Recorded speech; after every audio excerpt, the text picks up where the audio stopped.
Piers Morgan, weeknights at 9 on CNN.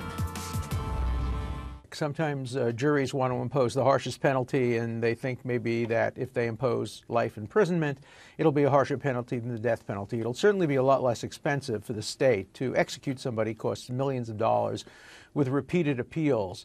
Whether she gets the death penalty will be largely a question of random luck and also some prejudicial factors. If she doesn't get the death penalty, it's because she's young, female, and white. If she does get the death penalty, it's because the man she killed was white. These are factors that play a greater role in whether or not a jury imposes the death penalty than any rational calculation of the heinousness of the offense.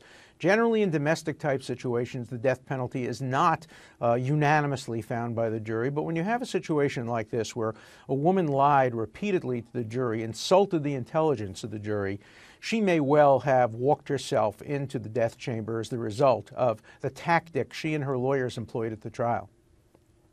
Gloria Red, there are apparently 3 women on death row in Arizona, which has the death penalty, obviously. Do you think that she deserves it for the crime that she has now been convicted of? Well, I think that's for the jury to decide, and I don't want to invade the province of the jury. But having said that, I think the prosecutor has a very strong argument for extreme cruelty. After all, if the jury in fact believes, and I do believe it, that she took him, and when he was in his most vulnerable state, she planned it for him to be in the shower, to take that photo of him, and then when his back is turned, to strike him, to knife him, to stab him 27 times, to almost decapitate him. It's really torture. It's really making him suffer, and then ultimately dragging his body around and shooting him at some point in the head, as though the suffering was not enough.